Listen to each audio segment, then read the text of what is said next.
하나님 말씀은 느헤미야서 2장 17절부터 20절 말씀까지입니다. 제가 봉독합니다. 후에 저희에게 이르기를 우리의 당한 공경은 너희도 목도하는 바라. 예루살렘이 황무하고 성문이 소화되었으니 자 예루살렘 성을 중건하여 다시 수치를 받지 말자 하고, 또 저희에게 하나님의 선한 손이 나를 도우신 일과 왕이 내게 이른 말씀을 고하였더니 저희의 말이 일어나 건축하자 하고 모두 힘을 내어 이 선한 일을 하려 하매, 호론 사람 산발락과 종이 되었던 암몬 사람 도비야와 아라비아 사람 게셈이 말을 듣고 우리를 업신여기고 비웃어 가로되 너희의 하는 일이 무엇이냐, 왕을 배반코자 하느냐 하기로, 내가 대답하여 가로되 하늘의 하나님이 우리로 형통케 하시리니 그의 종 우리가 일어나 건축하려니와, 오직 너희는 예루살렘에서 아무 기업도 없고 권리도 없고 명록도 없다 하였느니라. 아멘. 네, 오늘은 성벽 중건의 권고라는 제목으로 말씀을 듣겠습니다. 압달락은 느헤미야가 예루살렘 귀환 이후 성벽을 비밀 탐사한 내용과 관련한 보도였습니다.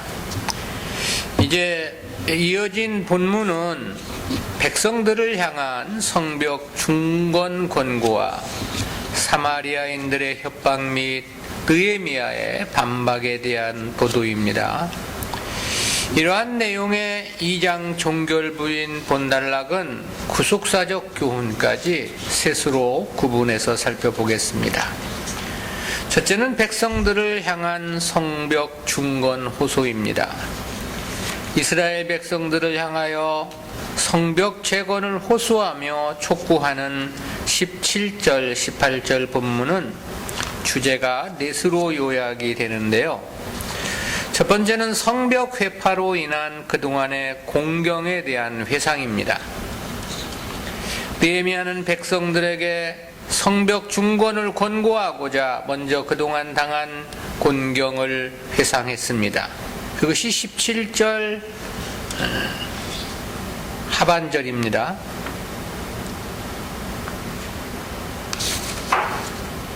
17절 상반절입니다. 후에 저희에게 이르기를 우리의 당한 공경은 너희의 목도하는 바라. 여기서 후에라는 말은 성벽 탐사를 마친 그 이후를 가리키는 말입니다. 얼마나 시간과 날짜가 지난 이후인지에 대해서는 밝히지를 않았는데요. 카리스 종합주석에는 바로 그 다음 날이었을 것으로 그렇게 추정을 했습니다. 느헤미야가 예루살렘에 도착한 이후 쉴 틈도 없이 성벽 탐사를 하였음에서 보면 그와 그럴 가능성은 충분해 보입니다. 그는 이스라엘의 지도자들을 어느 장소로 집결토록 했을 것이고요. 그리고 그들에게 우리의 곤경을 너희는 목도하는 바라 라고 연설을 시작했음을 밝힌 겁니다. 이는 성벽 재건을 호소하는 일종의 서론이기도 하죠. 성문과 성벽이 없으므로 그동안 당한 고난과 고초를 상기한 겁니다. 여기서 이 곤경으로 번역된 히브리어라는 1장 3절에서는 환란으로 번역이 되었습니다. 이 단어는 문자적으로 악이라는 뜻도 있는데요. 그러나 본문에서는 귀환민들이 당한 능욕과 고초를 나타내는 말로 사용이 되었습니다. 성벽이 없는 도시라는 것은 그곳에 거하는 거민들에게 크나큰 위험이 아닐 수 없지요. 그것은 도적대나 특히 주변 국가들의 침략에 속수무책 당할 수밖에 없는 무방비 상태를 의미하기 때문에 그렇습니다.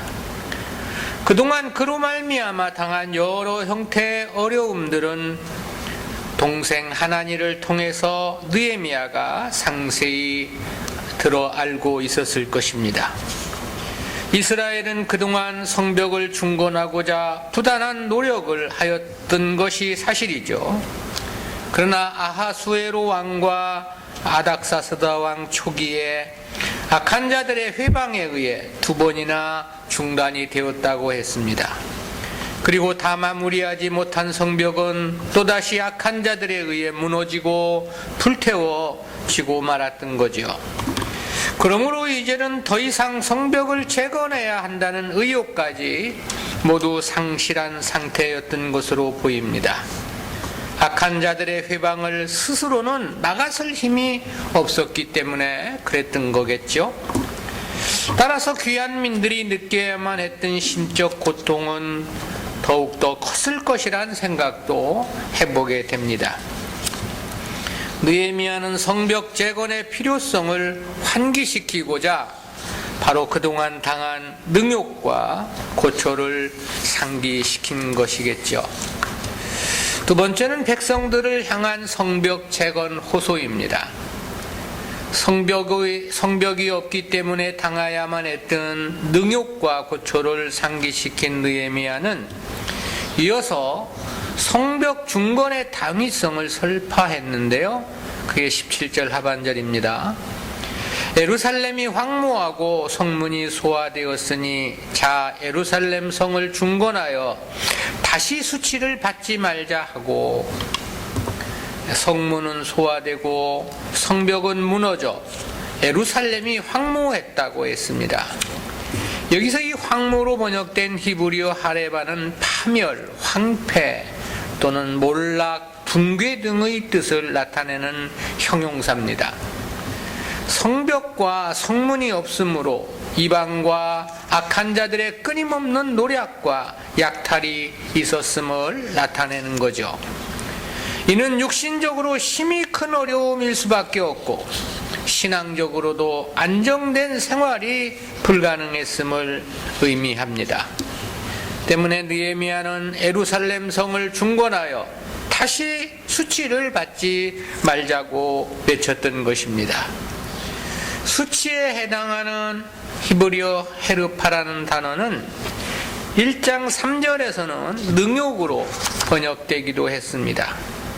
하나님 백성이란 이름이 무색할 정도로 악한 자들로부터 업신여김을 당하고 욕보임을 당했다는 그런 뜻이죠. 그리고 이러한 수치는 당시 예루살렘 성에 사는 사람들만 당하는 욕은 아니었을 겁니다. 이스라엘 백성이라면 어디에 살든 이는 그들 전체 민족과 국가의 수치이며 능욕이 분명하지 않았겠느냐라는 생각을 갖습니다. 다윗 시대나 솔로몬 시대는 근동을 호령하는 대국이었습니다. 그러나 지금은 불과 전체 인구가 6만 명 정도밖에 안 되는 지극히 작은 소수민족에 불과했습니다. 그리고 그렇다고 그 6만이 모두 예루살렘에 집결해 사는 것도 아니었습니다. 각자 자기들의 조상들이 살았던 성읍으로 뿔뿔이 흩어져 살았기 때문에 예루살렘엔 인구가 희소했다고 7장 4절에서 그렇게 말씀하고 있습니다. 그런데다 성문과 성벽도 없이 무방비로 노출된 삶을 살아가야만 했다는 거죠. 그러니 저들이 당해야 했던 능욕이 얼마나 심각했는가를 생각해 보게 됩니다. 따라서 이제 하루라도 속히 성을 중건하여 그러한 수치에서 벗어나자고 느헤미야가 촉구하고 있는 거죠. 세 번째는 하나님의 도우심과 왕이 한 말을 구했다고 그랬는데요. 17절은 성벽 재건을 설득하기 위해 그들이 처한 현실을 지적한 것입니다. 그리고 이어진 18절에서는 성벽 재건을 위한 하나님과 바사왕의 도움을 전함으로써 보다 적극적인 성벽 재건의 의지를 촉구하고 있는 것인데요. 이에 대해서 18절 전반절에서 그렇게 말을 했습니다. 또 저희에게 하나님의 선한 손이 나를 도우신 일과 왕이 내게 이른 말씀을 고하였더니, 여기서 하나님의 선한 손이 나를 도우신 일이란 자신의 성벽 재건을 위한 결단과 예루살렘으로 귀환하기까지 하나님께서 도우신 역사를 가리킴이죠. 실제 하나님의 힘이 크고 적극적인 도우심이 있었습니다. 자신이 귀환하여 성벽 재건을 하겠다는 결정도 하나님의 적극적인 감화 감동의 역사로 말미암은 것이었을 거고요. 그리고 그런 사정을 왕에게 고하고 왕의 적극적인 호응과 지원을 받았던 것 역시 사실은 하나님의 도우심의 결과가 분명했지요. 그리고 느헤미야의 이와 같은 말은 무엇보다 이 성벽 재건이 하나님의 뜻이라는 사실을 분명히 한 것이라고 말할 수 있을 겁니다. 아울러 여기에는 산발락과 도비야 등 대적들의 방해에도 더 이상을 두려워할 필요가 없다는 뜻도 함유되어 있습니다. 이 역사가 무엇보다 하나님께서 원하시는 일이기 때문에 그랬던 거죠. 그리고 거기에다 바사왕까지도 이 일을 위한 전폭적인 지지와 지원이 있었다는 사실까지를 고한 것입니다.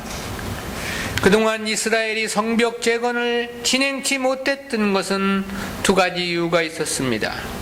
하나는 산발락과 도비야 같은 사마리아인들의 방해가 그 첫 번째 이유였고요. 다른 하나는 사마리아 관리들의 참소에 따라 아닥사스다 왕의 성벽 재건 중지령이었습니다. 물론 그 이전 아하수에로 왕의 중지 명령도 있었고요. 그런데 이제는 아닥사스다 왕의 제가와 지원을 받고 있음을 밝힌 것이죠. 거기에다 저는 바사왕실의 군대의 호의를 받으며 예루살렘에 이른 것이었습니다. 그것은 바사왕의 적극적인 지지에 대한 분명한 증거이기도 했겠죠. 당시 이러한 느헤미야의 연설은 매우 중요했습니다. 그것은 무엇보다 당시 이스라엘 백성들에게 성벽 재건의 당위성을 일깨워 주었기 때문입니다. 당시 이스라엘 백성들은 성벽을 재건하다 또다시 중지당하는 것은 아니냐는 염려도 있었을 겁니다. 두 번이나 중단된 사례가 있었기 때문이죠. 그런데 이러한 느헤미야의 연설은 그러한 문제를 말끔히 해결하는 기폭제가 되었던 것으로 보입니다. 하나님의 도우심은 물론 바사왕 아닥사스다의 허락과 지원이 있음을 확신했을 것이기 때문에 그렇겠죠. 네 번째는 느헤미야의 권위에 대한 백성들의 반응입니다. 느헤미야가 성벽 재건의 당위성과 재건 의지를 촉구하자 백성들의 마음은 매우 뜨겁게 반응했던 것으로 보입니다. 이에 대해서는 18절 하반절에서 그렇게 말씀을 했습니다. 저희의 말이 일어나 건축하자 하고 모두 힘을 내어 이 선한 일을 하려 하매. 말씀에서 보면 느헤미야의 호소에 백성들은 즉각적인 반응을 보이며 성벽 재건 의지를 피력했음을 보게 됩니다. 그동안은 나태와 무기력에 빠져 있던 이스라엘이었습니다. 패배주의에 고립되어 의욕을 상실한 채 살아가고 있던 저들이었습니다. 그러나 느헤미야의 이러한 설득력 있는 연설은 저들의 심장을 뛰게 했던 거죠. 여기서 일어나 건축하자 할 때 이 일어나로 번역된 히브리어 나쿰은 솟아오르다, 상승하다, 확고 명백해지다라는 뜻의 미완료 동사입니다. 문법이 미완료 시제라는 것은 이러한 감정이 잠깐으로 끝난 것이 아니라는 의미를 전제합니다. 성벽 중건이 완성될 때까지 계속되었음을 의미해 주는 겁니다. 그만큼 이스라엘 백성들의 마음이 하나님의 역사를 위해 하나가 되었음을 나타내주고 있는 거죠. 그 결과 어떻게 나타났는가에 대해서는 힘을 내어 이 선한 일을 하려 하매 그랬습니다. 여기서 이 힘을 내어에 해당하는 원어적 개념은 강하다, 용기를 내다 그런 뜻이거든요. 무기력하게 힘이 빠져있던 백성들이 성벽을 건축하겠다는 강력한 의지로 돌아섰음을 이야기해주고 있는 겁니다. 하나님 백성들은 이처럼 하나님의 뜻에 한 마음이어야 한다는 생각을 갖습니다. 그것이 곧 하나님 백성됨의 증거이고 성령이 함께하는 사람의 모습이기 때문에 그렇습니다. 큰 두 번째로 대적들의 협박과 느헤미야의 대응인데요. 앞부분은 느헤미야의 설득력 있는 연설에 이스라엘 백성들의 강력한 호응에 대한 보도였습니다. 그러자 대적자들의 반응이 어떠했는가에 대한 부분과 그에 대한 느헤미야의 대응을 소개를 했는데요. 이에 대한 19절, 20절은 주제상 둘로 구분이 됩니다. 첫 번째는 대적자들의 반응입니다. 느헤미야의 권고에 따라 이스라엘 백성들은 일사천리로 성벽 재건에 임했던 것으로 사료됩니다. 그러자 대적자들의 반발과 협박이 있었음을 밝혀주고 있습니다. 느헤미야는 당시 성벽 재건에 반발한 자들의 대표되는 인물 셋을 소개를 했는데요. 19절 상반절입니다. 호론 사람 산발락과 종이 되었던 암몬 사람 도비야와 아라비아 사람 게셈이 이 말을 듣고 그랬습니다. 여기서 이 호론 사람 산발락과 암몬 사람 도비야는 앞에 10절에서 살펴봤습니다. 그곳에서는 이 두 인물만 지적이 되었었는데요. 근데 본문에서는 아라비아 사람 게셈이란 인물이 추가되었습니다. 이는 본문에서 처음 소개된 인물입니다. 아라비아 사람은 아수르 시대부터 바사가 근동 전체를 지배하던 당시까지 요단 동부 지역에서 세력을 확장하던 강력한 민족이었습니다. 그리고 게셈은 BC 5세기경에 세워진 아람어 비문에서 게달의 왕으로 기록되었던 것으로 보고되고 있습니다. 당시 게달은 애굽 동쪽 경계 지역에 있었습니다. 아마 이들은 바사 영토에 대한 파수자 역할을 하며 그곳에 거주했던 것으로 전해지고 있는데요. 즉 게셈은 유다의 남쪽과 동쪽 경계선 대부분까지 영향력을 행사한 막강한 통치자였다라는 겁니다. 그러니까 저는 도비야와 같이 산발랏의 휘하의 인물은 아니었습니다. 그는 근동 지역에서 상당한 영향력을 지닌 또 하나의 총독이었던 것으로 사료됩니다. 그렇다는 것은 6장 2절에서 사마리아 총독 산발락과 더불어 유다 총독 느헤미야에게 회담을 제의를 했는데 여기에도 이 게셈이 등장을 하는 것에서 볼 때 그렇습니다. 물론 게셈의 영향력이 지금에서야 발휘하는 것은 아닐 겁니다. 그동안도 산발랏이나 도비야처럼 이스라엘에 대한 영향력을 행사하고 있었을 것이 분명합니다. 때문에 느헤미야의 귀환과 성벽 재건이 시작이 되자 그에 대한 강력한 반발을 했던 것으로 사료됩니다. 성벽이 재건된다는 것은 더 이상 이스라엘에 대한 자신들의 영향력을 행사하기가 어려워질 것을 염려했기 때문이겠지요. 성벽 재건에 대한 저들의 반응은 두 가지로 나타났습니다. 그에 대해서 19절 하반절에서 이렇게 말씀을 했습니다. 우리를 업신 여기고 비웃어 가로되 너희의 하는 일이 무엇이냐? 왕을 배받고자 하느냐 하기로.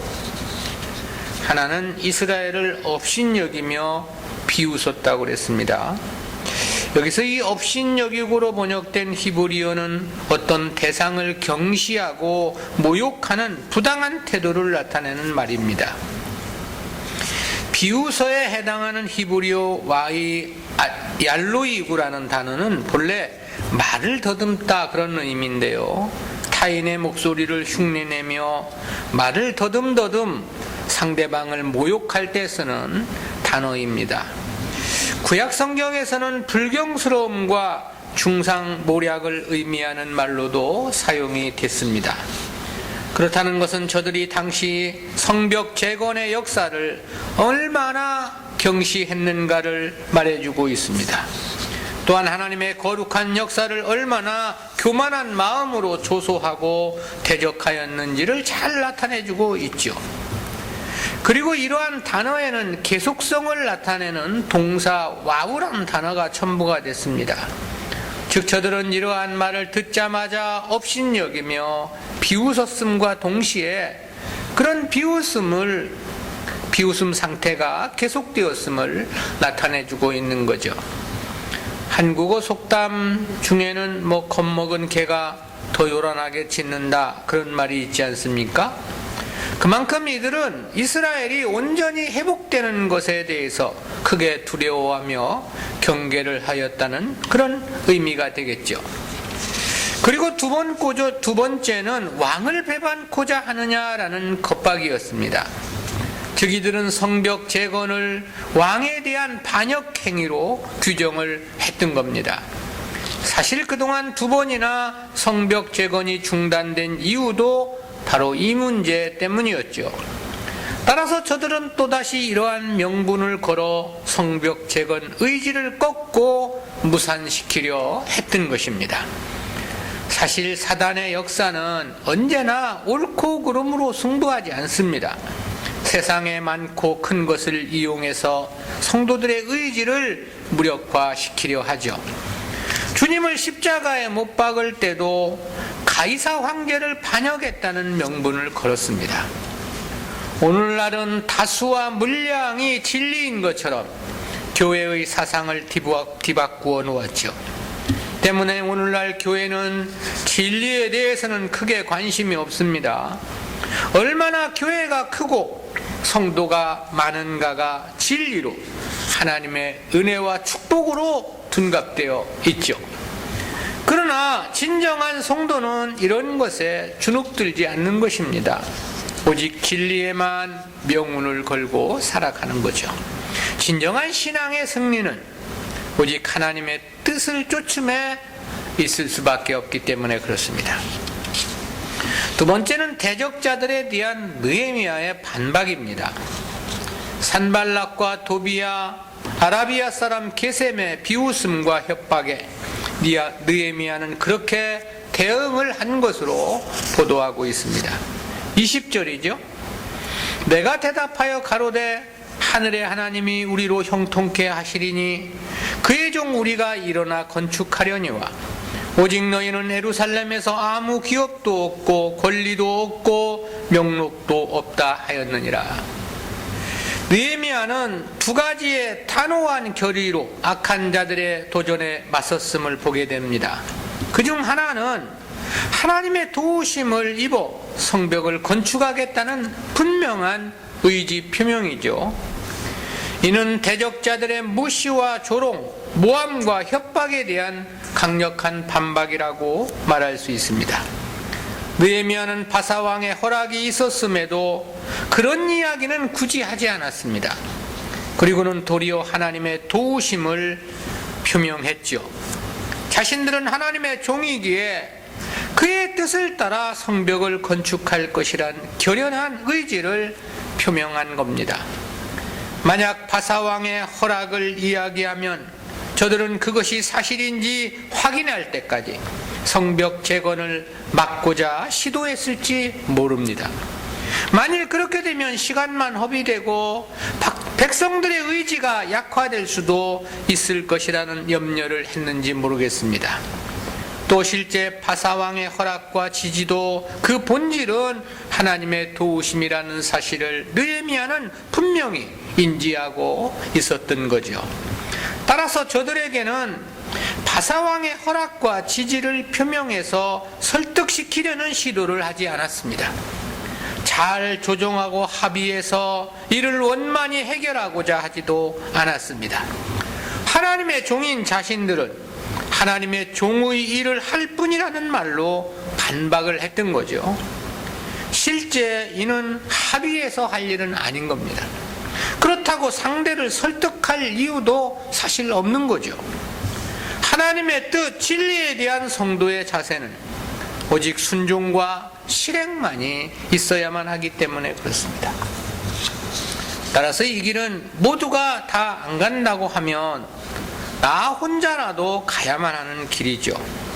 그것이 성도에게 주어진 사명이고 운명이고 삶의 의미이고 생의 목적이기 때문에 그렇습니다. 그리고 느헤미야의 또 하나의 반박은 너희는 이 일에 간섭할 명분도 자격도 없다는 그런 선언입니다. 이에 대해서 너희는 예루살렘에서 아무 기업도 없고 권리도 없고 명록도 없다고 선언을 했죠. 너희는 사마리아 사람이 아니냐는 반문이기도 합니다. 너희는 아라비아 사람이 아니냐는 질문을 던진 것이기도 하죠. 그러니 너희가 이스라엘의 성벽 재건에 간섭할 하등의 이유가 없음을 지적을 한 겁니다. 여기서 이 기업에 해당하는 히브리어 헬레크는 이스라엘의 땅 분배와 관련해서 사용된 사법적 용어입니다. 권리로 번역된 체데카는 행정구역으로서의 유다에 대한 법적 권리를 가리키는 거고요. 명록으로 번역된 지카론이라는 단어는 기념물, 역사적 기록 혹은 물질적 증거 등을 나타내는 말입니다. 이러한 용어적 개념에서 보면 하나님의 언약적 측면이나 정치적인 측면이나 역사적인 측면에서도 이는 너희가 간섭할 사안이 아님을 분명히 선언한 거죠. 산발락과 도비야는 스스로 자신들이 여호와 신봉자라고 자처를 했습니다. 그러나 실제 저들은 하나님 백성이 아니었죠. 따라서 저들의 여호와 신앙은 참되지 않았습니다. 또한 저들의 예배는 합법적이지도 않았죠. 저들이 드리는 제사 역시 순수할 수 없었습니다. 그 모든 것은 오직 자기들의 유익만을 위할 뿐이었던 거죠. 하나님의 이름을 부른다 해서 다 믿음은 아닌 것입니다. 믿는다 해서 다 성도 역시 아닌 것이죠. 때문에 느헤미야는 너희에겐 기업도 없고 권리도 없고 명록도 없음을 선언한 것이죠. 우리는 이러한 말씀을 통해서 두 가지 구속사적인 의의를 생각해 봅니다. 첫 번째, 성도는 하나님의 뜻과 역사에 뜨거운 마음에 화답이 있어야 한다는 교훈입니다. 그것은 느헤미야의 성벽 중건 권고에 적극적인 호응으로 화답한 이스라엘 백성들을 통해서 깨닫는 교훈입니다. 그동안 역사 속에서 보면 성전 재건은 16년 중단이라고 하는 뼈아픈 역사가 있었죠. 그런데 성벽 재건은 그보다도 훨씬 더 심각했습니다. 그것은 두 번이나 중단이라는 가슴 아픈 굴욕을 맛보아야만 했기 때문입니다. 저들이 처음 성벽 재건에 돌입한 것은 BC 516년 성전 재건을 완성한 이후였을 겁니다. 그러나 당시 사마리아인들의 모함으로 아하수에로 왕의 칙령에 의해 성벽 재건은 중단되게 되었죠. 그러나 아하수에로 왕 후반기에 왕후 에스더나 총리 모르도게의 후광을 입어서 또다시 성벽 재건에 돌입한 것으로 보입니다. 그러나 아하수에로가 이내 죽고 아닥사스다가 왕위에 오르자 또다시 사마리아인들의 모함으로 두 번째 중단이 되게 되었던 거죠. 아닥사스다가 제위한 시점이 BC 464년입니다. 그럼 그때와 지금은 대략 20년이란 세월이 흐른 시점이에요. 본문의 시점이 아닥사스다 통치 20년인 BC 444년이기 때문에 그렇습니다. 처음 성벽 중건을 시작한 시점부터 치면 70년 동안이나 완성하지 못했던 역사였던 것입니다. 그동안 성벽 재건을 위해 투자한 재물이나 노동력도 막대 했을 것입니다. 본서에서 보면 사탐한 성벽이 그대로 남아있는 것도 아니었습니다. 성문은 소화되었고 성벽은 처참하게 무너졌음을 말하고 있기 때문이죠. 그러니까 그동안 공들여 쌓은 것은 모두 다 무용지물이 된 턱인 거죠. 그것도 두 번이나 그러한 무참함을 당한 것이었습니다. 그러니 이젠 더 이상 성벽 재건은 불가능하다는 것이 이스라엘 백성들의 지배적인 생각이었을지 모릅니다. 여전히 저들은 이런저런 형태의 사마리아의 지배와 관할 아래 있었기 때문에 그렇습니다.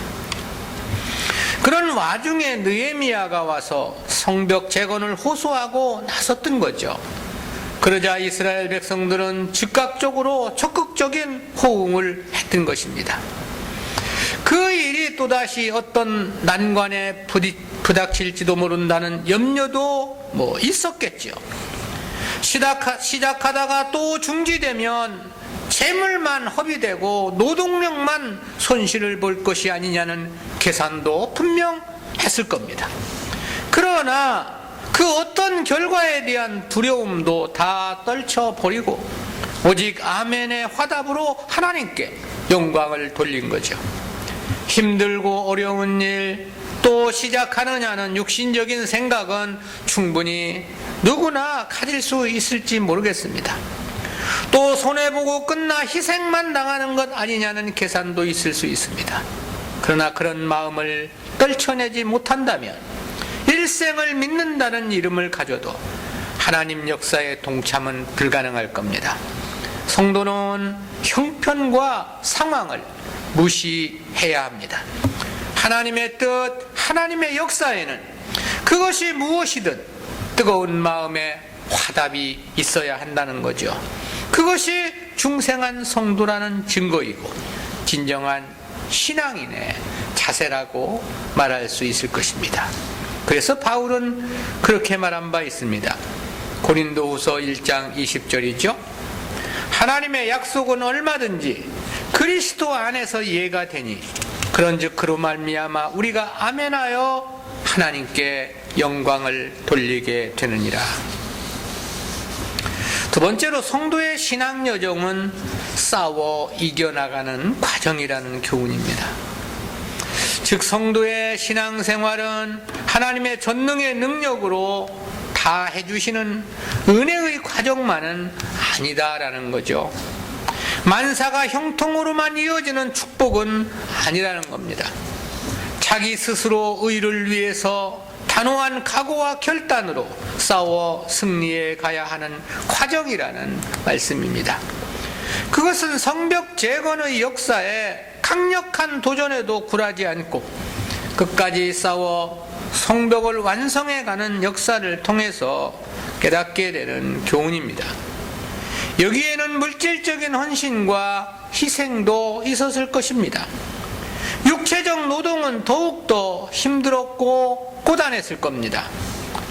하다가 중단되고 또 쌓다가 중지하는 우여곡절의 난관도 있었습니다. 그럼에도 또다시 시작해야 하는 결단과 희생이 요구되고 있는 거죠. 이때에도 생업을 제쳐둔 채 2개월여에 성벽 쌓기에 나서야만 했습니다. 따라서 가사에도 큰 지장을 초래했을 것은 분명해 보입니다. 그러나 이는 하나님이 해주시는 부분은 아니다라는 거죠. 성도들이 서로 합력하여 이루어 가야 하는 일이다라는 사실입니다. 즉 성도들의 희생과 헌신을 통해서 만들어가야만 하는 과정의 역사다라는 거죠. 기도로 되는 것도 아닌 것입니다. 간절한 마음의 소원만으로 이루어지는 거 아닌 것입니다. 누군가가 메고 가는 가마 위에 올라타가지고 공짜로 가는 길이 아니다라는 거죠. 성도의 신앙 여정이란 스스로 감당해야 하는 헌신과 희생이 있는 것입니다. 험악한 도전에도 싸워 이겨나가야 하는 과정이 있다는 사실이죠.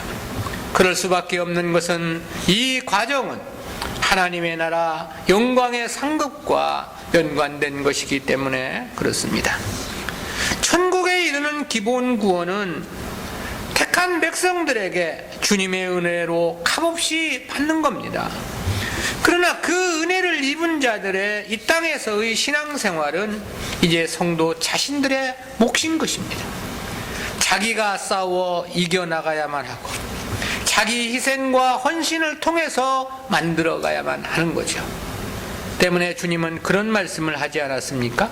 마태복음 16장 24절입니다. 이에 예수께서 제자들에게 이르시되 아무든지 나를 따라오려거든 자기를 부인하고 자기 십자가를 지고 나를 쫓을 것이니라. 그래서 바울도 그런 말을 한 바 있습니다. 골로새서 1장 24절입니다. 내가 이제 너희를 위하여 받는 괴로움을 기뻐하고 그리스도의 남은 고난을 그의 몸된 교회를 위하여 내 육체에 채우노라. 무슨 말인가? 주님이 다 해주시는 것은 아니라는 거죠. 하나님의 전능의 능력으로 만사가 형통만은 아니라는 뜻입니다. 귀한 민의 숫자가 얼마 되지 않았기에 그 부담은 더욱더 클 수밖에 없었을 겁니다. 그렇지만 그래도 저들은 기꺼이 그 일을 자신들의 힘으로 싸워 이루어가야만 했다는 거죠. 즉 우리가 해야 할 일이 있는 것이고 우리가 감당해야 할 십자가가 있다라는 것. 성도들에게 약속된 것은 천국에 이르는 구원만이 아니라 심는 대로 거두는 영광의 상급이 있기 때문에 그렇습니다. 기도합니다. 사랑의 하나님 은혜를 감사합니다.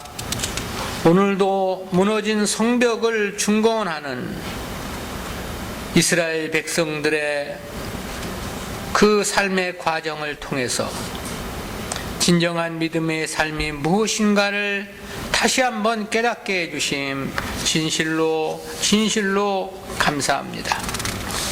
하나님의 뜻, 하나님의 말씀에는 뜨거운 마음의 아멘의 화답이 있어야만 하고 성도가 이 땅에서 믿음으로 살아가는 삶의 과정은 공짜로 살아가는 게 아니라 우리가 감당해야 할 분야가 있다는 것을 깨닫게 해주심 진실로 감사합니다. 주여, 저희들이 이 세상을 살아가는 동안 우리들에게 맡겨주신 하나님의 역사를 위해 주여, 저희들이 마음과 뜻을 다하고 하나님의 영광을 위해 힘써 싸워나가는 저희들의 삶이 되어질 수 있도록 은혜와 은총을 도하여 주옵소서. 어떠한 난관이 우리 앞에 닥친다 하더라도 그것을 믿음으로 이겨 승리해 나갈 수 있도록 저희들에게 믿음의 믿음을 도하여 주시옵소서. 감사드리옵고 예수님의 이름으로 기도드리옵나이다. 아멘.